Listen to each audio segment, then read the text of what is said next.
Stop scrolling and listen to the Philosophy of Ye. Saying, they be like, you need your meds. You're not in your best mental state right now. No, I know what's going on, and I'm not having it. I'm Buffalo Bill. I'm one of them characters from the movie, back in the days. Think about There Will Be Blood, man. They wasn't having it.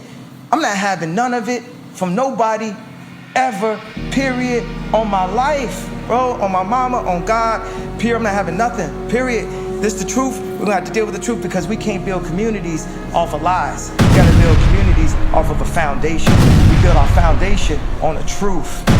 Only the truth will set us free, man. The most dangerous thing to do as a leader is to set up a foundation or build a community based off of lies. And we know for a fact that America will teach you in school lies after lies after lies after lies. And we know that there are Americans who will fight for the right to defend these lies and even die for it.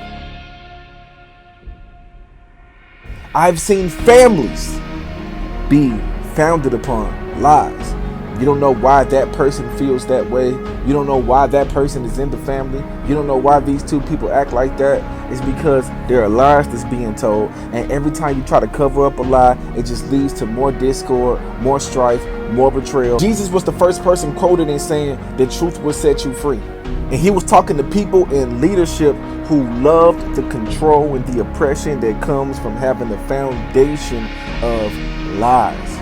Somebody in Kanye's position can often feel trapped by the truth if you're in the industry full of lies, and the leaders of that industry are full of lies. And the people who pay you want to keep you lying. He ain't the only one. Some of our jobs is like this too.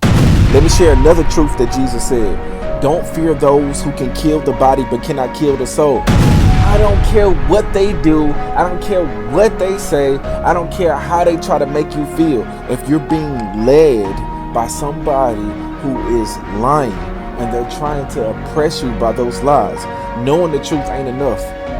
I need you to feel free enough to speak it. Free enough to speak it. That's how you revolutionize the culture. Straight up.